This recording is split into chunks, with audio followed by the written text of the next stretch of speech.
RTV6 News at 5. Working for you.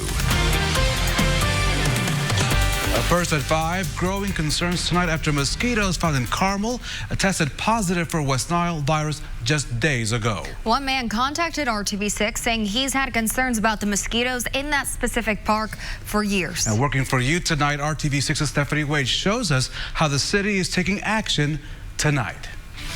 According to the state health department, mosquitoes have tested positive for the West Nile virus in 5 different Indiana counties. And one area is right here at Meadowlark Park in Carmel. It was a lovely day to be outside. Just taking the grandkids to fish. But these folks who came to the park were surprised after hearing mosquitoes tested positive for the West Nile virus here just a few days ago. And when I saw the algae and everything else, I became concerned because, you know, that breeds disease and virus and everything. But Marshall Anditch wasn't surprised. He says he voiced concerns about the wet conditions and standing water to the city a few years ago. When I sent something 3 years ago, no one responded to it. But I think now this is a lot more in the news because it has been found in several counties in Indiana. I asked the Carmel Parks and Recreation Director if there was anything particular about this park that makes it more susceptible. We have a creek that goes through it. We have a pond that's stocked by the Indiana Department of Natural Resources. And it's also a park that has some wetlands in it. So there's areas where there's just standing water. And those are all conditions where a variety of insects, mosquitoes included, like to thrive and live. The Hamilton County Health Department does testing at this park on a weekly basis. They have traps, and if they see anything, they immediately spray. The city says they're also taking steps to make improvements at this park, dedicating about $3.1 million from the Clay Township Impact Program to replace the existing playground, fishing pier, and other amenities. Hopefully that will resolve any issues. Some of the areas where the water stands were originally wetlands, and looking at converting them back to wetlands so that they have a more natural balance. So we're looking at doing things like that, making sure that our playgrounds and our shelter are not in the lowest part of the park. Working for you, Stephanie Wade, RTV6. The Meadowlark Park is just one of 6 parks that will undergo renovations next year in the city of Carmel. Once they start planning this fall, there will be an opportunity for public input to best address the needs of all the neighborhoods surrounding all of those parks.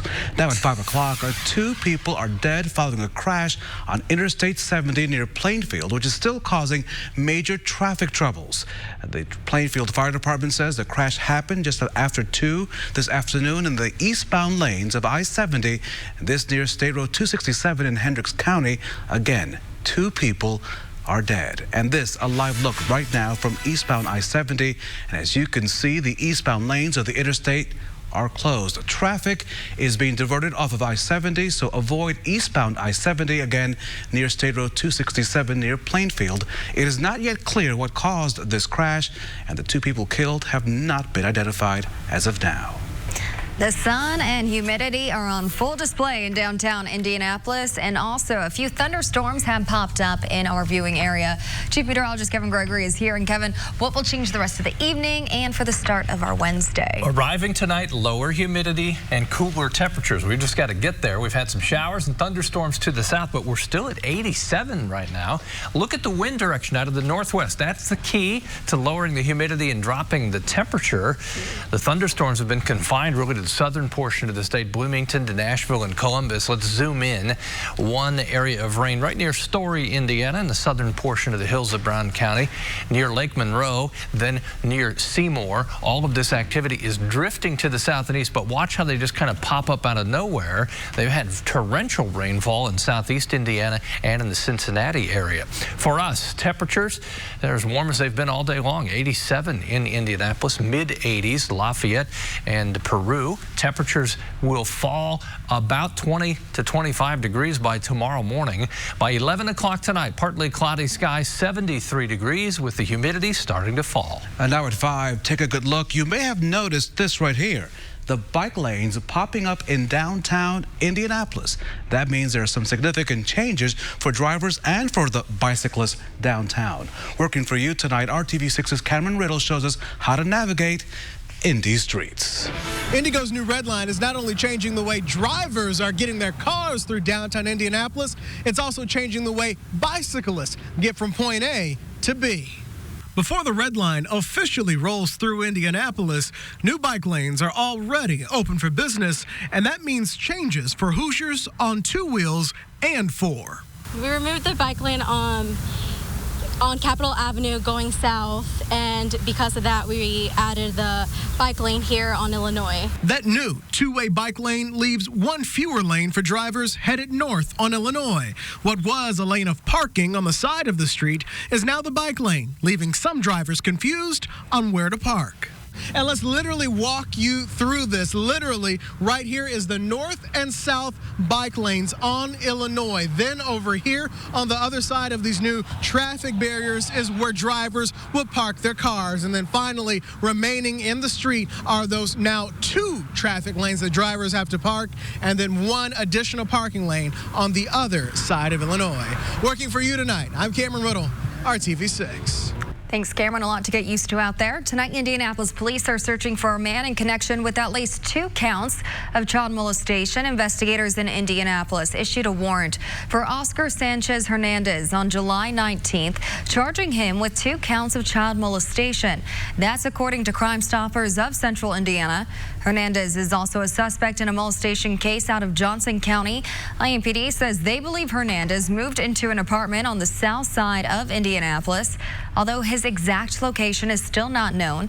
If you have any info, call Crime Stoppers at 317-262-TIPS. An Illinois man escaped from a fiery crash along Interstate 74 in Boone County this morning. The Boone County Sheriff's Office says 20-year-old Cesar Hernandez from Champaign, Illinois, crashed into a guardrail around 1 a.m. This is his car. You can see it's charred. When deputies arrived, Hernandez's car was on fire. He got out of the vehicle. However, when deputies were going to talk to Hernandez, he lost his balance while sitting on a bridge wall and fell into the creek below. He injured his arm there, but investigators say it is not clear if that injury happened because of the crash or because of falling into the creek. Colts camp rolls along, but quarterback Andrew Luck is not part of any of the practices right now. And because of that, of course, it's an ongoing calf issue. And this has caused some panic among Colts fans on social media today. Sports Director Dave First is at Colts camp today, where he heard from Luck himself. And after a day off, the Colts back at it here at Grant Park in Westfield. First of 3 straight days before, well, getting another day off after that. But the news of the day involving one Andrew Luck, and stop me if you've heard this before, but he did not practice during this session today. Of course, it all goes back to last year all the time and the conservative nature that they took that shoulder injury. But this one a little different. This is the calf injury that happened some 3 months ago. He missed all the entire offseason, really, and so now they're being even more conservative with that. So Andrew Luck, all the other quarterbacks were out on the practice field. Luck, though, was not. So that conservative nature that really helped him a year ago, they're taking it once again. Nothing to fear, really, big picture-wise, but the Colts, they do want to make sure 12 is A-OK when the season starts in 5 weeks. It's a calf strain, and we're on our feet a lot, and I know to be the best quarterback I want to be, to help this team like I want to help them, I'm not looking for average, and if I'm going out here with pain, I'll be average. I will feel like an average quarterback, and I'll be an average quarterback. That's not good enough for me. That's not good enough for this club. Let's get this thing right. We still got plenty of time to go.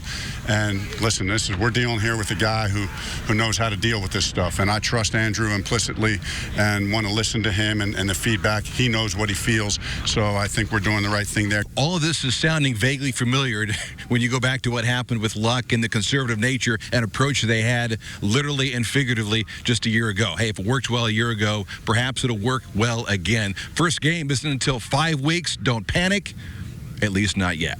In Westfield, Dave First, RTV6 Sports. All right, thanks, Dave. Still ahead at 5:30 on RTV6. It could be the next cool craze that may keep you from ever being hot. Details coming up on the Now Indy. But first, an unusual request. New details on exhuming the body of an infamous bank robber, and it involves a cable network. But first, let's check in with Kevin. Showers and some isolated thunderstorms to the south, and they are moving south. What's moving in tonight through the weekend? Coming up.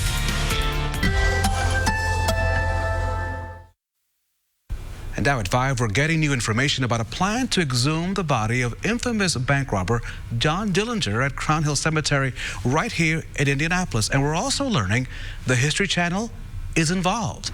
Today, the State Department of Health confirms that Dillinger's body will be exhumed and reburied on September the 16th at 10 a.m. So the entire process will all happen in one day. We're still trying to figure out exactly what's behind this unusual request. Dillinger's relatives have not answered their phones asking for the why, but we have confirmed that the History Channel is working with Dillinger's family. Today at Crown Hill Cemetery, we ran into a man from Minnesota who likes to visit the graves of famous mobsters. He has his own theory of why he believes there's a plan to exhume Dillinger's body. I think maybe they're trying to link him to other robberies that they didn't link him to before. Maybe he was more prolific than we thought. A lot of theories out there. John Dillinger was born in Indianapolis back in 1903. He and his gang allegedly robbed more than 20 banks and 4 police stations in the early 1930s. Police shot and killed him in Chicago in 1934. Drinking a caffeinated pre-workout drink before exercising could cause some dangerous side effects. That's according to a study from Ball State University. Researchers at Ball State say ingesting caffeine before a workout may cause changes in the blood that could make you more susceptible to blood clots. And that could increase cardiovascular risk during exercise. The school says these risks may include stroke, heart attack, deep vein thrombosis, and pulmonary embolism. Ball State researchers believe more research is needed since the study was limited to healthy young men. And these findings may not apply to other populations, particularly women or older adults. The Children's Museum of Indianapolis says it will demolish 2 buildings it owns on the near north side. Museum officials say the Drake Apartment Building and the former Salvation Army Building will both come down. They're located in the 3000 block of North Meridian Street. The Children's Museum will use the money currently allocated to those buildings, which is about $200,000 a year, to support future museum programs and operations. In the short term, the museum will use those 2 properties to provide extra parking. In the long term, future exhibits and programs could be located there. They will all be on the same stage. Tonight is round 2 of the Democratic presidential debate. It's broken up into 2 nights in Detroit, Michigan. And this evening, South Bend Mayor and presidential hopeful Pete Buttigieg will be on that stage. ABC's Maggie Rulli is in the spin room in Detroit with new information tonight.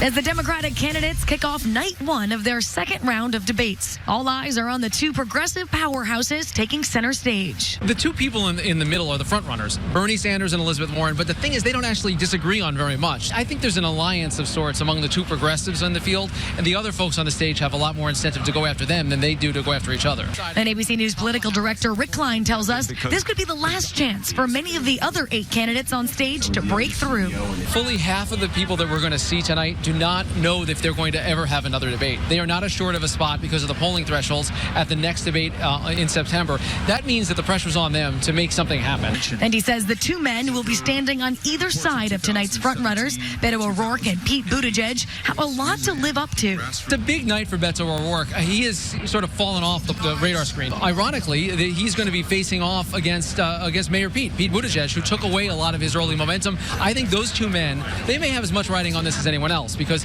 they have to show why the 2 of them among each other deserve to be back in contention. Also making headlines tonight, Montana Governor Steve Bullock. This will be his first appearance on the debate stage, and he often boasts about winning in a state that President Trump won. The fundraising and polling numbers needed to even qualify for the next debate have doubled, and right now only about half of the candidates are even eligible, meaning this is a make or break night for many. Maggie Rulli, ABC News, Detroit. In Democracy 2019 coverage in the race for mayor in Indy, independent candidate John Schmitz was trying to get on the ballot for Indianapolis mayor in this year's election, but the Marion County Election Board rejected his appeal after he fell short of the required number of signatures. Schmitz submitted more than 8,000 signatures, but about 2,800 of those were deemed not qualified. Some signatures weren't legible. Others people were not registered voters, and some wrote a different address than their voter registration form. This caused confusion because state law requires voters to use the address where they are registered to vote. But the state provided forms saying to write their current address, which could be different. The Marion County Election Board did not cut Schmitz any slack for that discrepancy. You have over 6,100 registered voters. That is the bottom line of what this petition is for. So they still live in Marion County. They're registered voters. Seems like a pretty easy thing to me to say, okay, that works. But, you know, they're hiding behind the statute. Despite today's unanimous ruling, Schmitz says he will not give up on his appeal until he's on the November ballot for mayor of Indianapolis. Time to check your forecast. Had a chance today to travel to Anderson and Muncie, and you can tell because of all the rain, the mosquitoes were out in full force. And luckily, our photographer had some bug spray. So I was like, okay, he was prepared, like a Boy Scout. Hey, you work outside all the time. You figure out how to protect yourself, whether it's from the sun, mosquitoes, rain, you got it.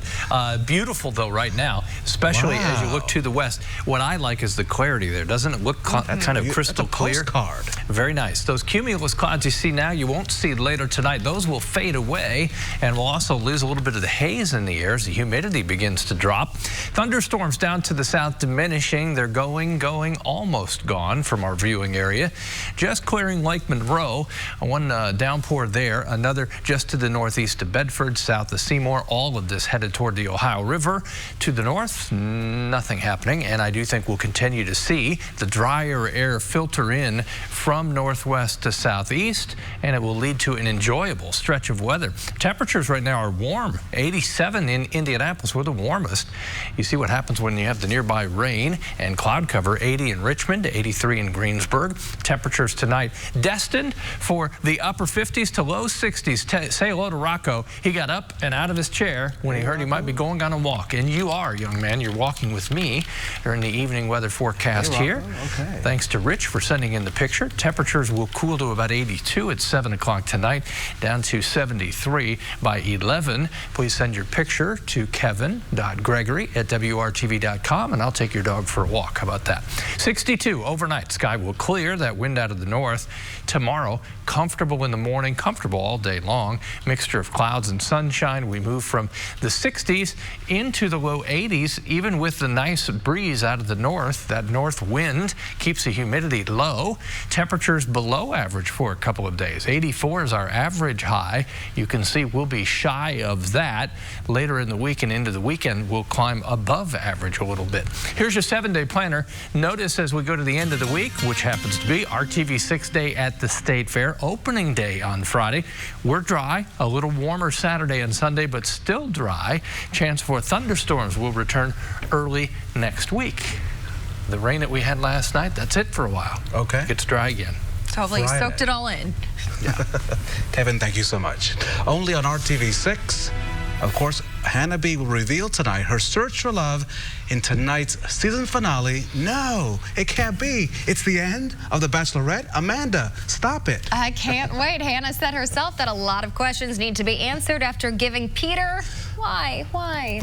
She gave him the boot last night. Oh, I missed that. The on-screen drama now boils down to two men, Jed and Tyler, the latter winning over her parents. Jed, not so much.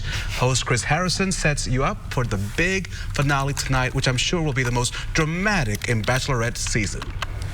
So clearly heading into tonight's finale, Hannah's conflicted. She's in love with two men. She's told both of them that. Her family is in love with Tyler. Everything's been perfect with Tyler. They've questioned everything with Jed, but her heart seems to be really leading her towards Jed. What a problem to have. Sheesh. The sneak peek shows both men with rings as Hannah gets ready for her big decision. And find out what happens, as I just mentioned, in the most dramatic conclusion, the most ever in Bachelorette history tonight at 8 o'clock right here on RTV6. We're back as the News at 5 continues. And be sure to follow us on Twitter and Instagram. We are ready. We are excited. The Indiana State Fair starts on Friday, and of course, it is RTV Day at the fair on Friday. And we will broadcast live from the Indiana State Fairgrounds all day, starting with Good Morning Indiana. We are bringing you unique stories from the people who make the Indiana State Fair possible, the farmers. And of course, all the innovative things that Indiana farmers are doing for our state. We'll see it during that newscast. We'll bring you the sights and the sounds of opening day, which I believe is also band day, which will be fantastic. And of course, we'll bring you all that stuff live. Join us all day Friday for all the fun right here. Where? RTV6. It's going to be fun. Coming up tonight on the news at 6, Indiana is at high risk for tornadoes. We'll tell you what that means for your child's school as they head back to class. But first on the Now Indy, a local county cracking down on drivers who go around stop school buses. This is in response to 3 siblings killed by a car last year in Fulton County, Indiana. The drastic action one area is taking. You're watching RTV6.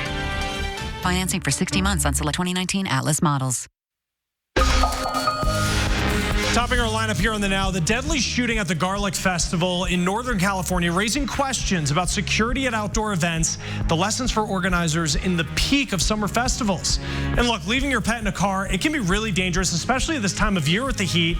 Now there's new technology to track just how long they can stay safe and what you need to consider before using this.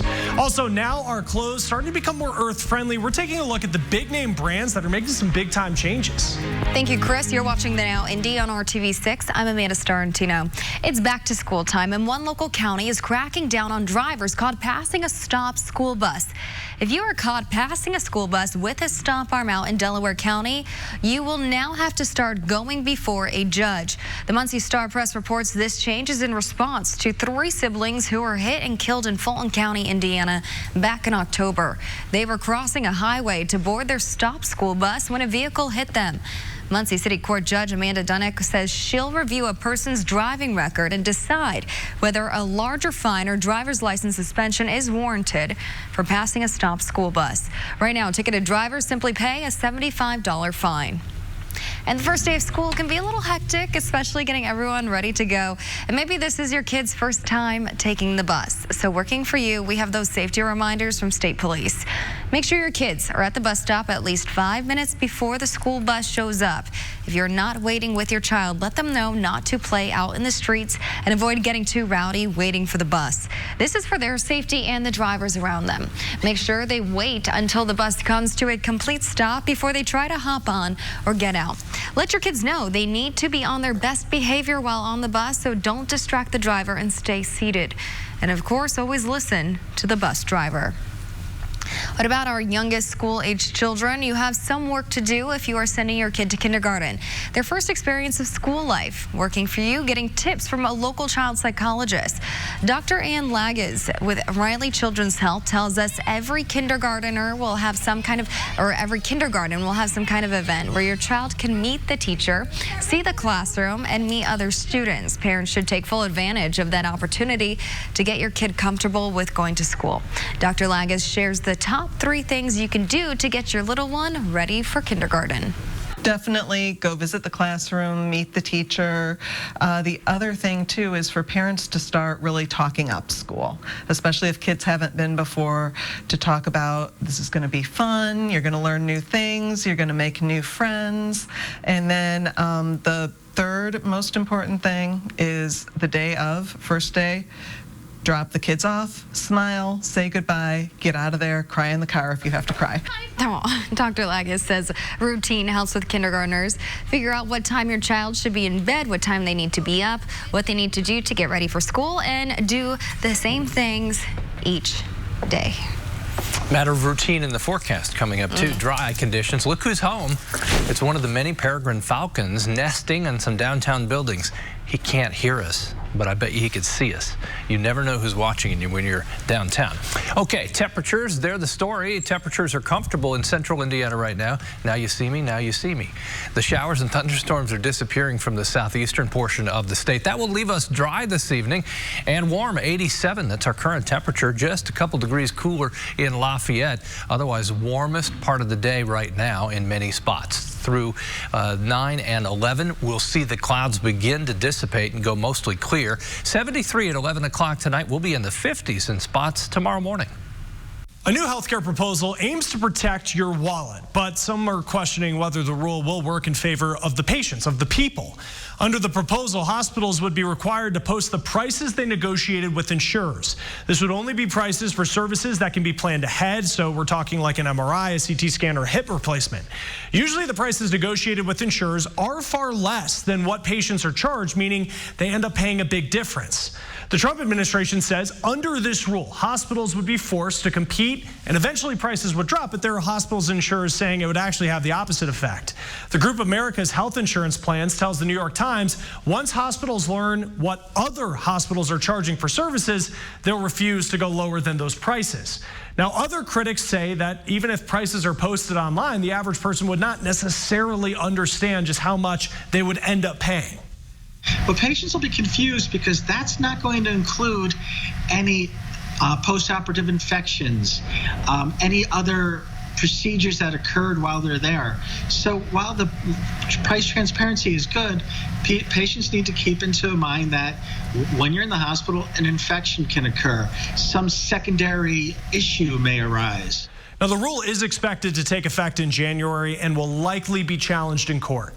Scientists are raising concerns over the vape juice in e-cigarettes. Now, they think that e-cig liquids can cause damage if they're on the shelf for too long. The chemicals are similar to those that are used to flavor some foods. They could potentially damage someone's lungs. Scientists aren't really sure at this point any more information. They say more research is needed. Let's start the Now News feed. Homeland Security is warning that pilots of small planes, well, hackers could try and get into their flight systems. The government wants pilots to make sure they don't give anyone access that they don't know to their plane until they can figure out a way to prevent a hack. 2 TSA agents suspended for a racist display at Miami International Airport. A noose and 2 stuffed gorillas were found in a workspace. The TSA now looking for anyone else who may be involved. Hawaii preparing for the possibility of a hurricane. Eric could impact the state by the end of the week. Forecasters are thinking the storm will lose some strength tomorrow, but they do expect it to have an impact on Thursday or Friday. Still ahead in our lineup, the deadly shooting at the Gilroy Garlic Festival is raising concerns about security at outdoor events just like this. We're going to talk about some of the lessons for organizers as we are in the peak of summer festival season. Keller and Keller. Welcome back to the Now Indy on RTV6. The Bloomington Farmers Market has been suspended for operations for the next 2 weeks because of a controversy surrounding a farm that sells at the market. Protesters have been targeting Schooner Creek Farms. This month, a report in the Daily Beast showed that Sarah Dye, one of the owners of the farm, was posting in an online chat room of the white supremacy group Identity Europa. The Daily Beast obtained leaked chat logs outing Dye and Schooner Creek co-owner Douglas Mackey as members of the group. Bloomington Mayor John Hamilton says the farmers market will be shut down for the next 2 weeks. He says it's because police identified increasing threats to public safety. From county fairs to concerts, food and street festivals, summer is peak outdoor event season. But as Corey Rangel shows us, the latest shooting at a California festival has event organizers rethinking security. Not even tall fencing and metal detectors could stop a gunman from getting into the Garlic Festival in Gilroy, California. Authorities say he cut a hole through a fence, snuck in, and opened fire, killing 3 and injuring 12 others. Barriers can delay, barriers can detect, but not all the time can a barrier stop. So, well, especially with a determined attacker. Jason Porter is a security expert with Pinkerton, a risk management firm. He urges organizers of outdoor events to review their security plans to see if any additional improvements can be made. You constantly got to be in a learning mode, constantly adapting and changing to the ever-changing risk environment because it's in a constant state of flux from one week to the next. While there's no way to guarantee any security plan will stop an attack, layered security can help reduce the risk. The Garlic Festival became an example of that. After the gunman got past the fence and metal detectors, the event had law enforcement patrolling the festival, allowing officers to quickly take down the suspect. Officers were in that area and engaged the suspect in less than a minute. This week, the mayor of Chicago promised a robust security plan for Lollapalooza, a 4-day outdoor festival that starts on Thursday. Hundreds of thousands of people are expected to attend. Given the number of outdoor events across the country this time of year, experts point out that shootings remain statistically rare, but having strong security measures can still be a deterrent. I'm Corey Rangel reporting. Corey, thank you. More in our lineup here on the Now. Leaving a pet in your car can be really dangerous during the summer, but now there's some new technology to track just how long they can stay safe. We also have what you need to consider before using it. Dealer stock. Come in for great deals now. Prescription painkillers and illegal drugs like heroin are to blame for the loss of more than 400,000 lives since 2000. Now a city once hit hard by the opioid epidemic is starting to turn things around, and Kai Beach shows us how. Oh, you can drive down the street and see people shooting, in the alleyways or, behind a tree. With drug addicts wandering alleys looking for their next high, it's clear to see America has a deadly addiction to opioids. It's just real bad. It's taken over everywhere. And Amy Sandifer has both the emotional and physical scars to prove it. Like right here in my hand, I had abscesses. That was an abscess to where they had to cut my arm open. Sandifer has overdosed dozens of times, saying she's lucky to be alive. I overdosed 35 times, but by the grace of God, I'm clean and sober now. And I didn't think I was going to make it. Here in the all-American city of Dayton, Ohio, leaders are calling opioid abuse an epidemic. Certainly, I described it then, and I still do, as a mass fatality event. Montgomery County Coroner Dr. Kent Harshberger says 2 years ago, there were so many opioid-related deaths that his morgue ran out of space to store all the bodies. Our numbers were astronomical. We ended up with about 566 overdose deaths in this county, but we're a regional center, but we probably ended with close to 1,400 overdoses that we handled in 2017. During that time, Dr. Harshberger says up to 75% of all of his cases that his team handled were overdoses. Now, that number's down to 40%. Oh my gosh, America has a huge problem with opioids.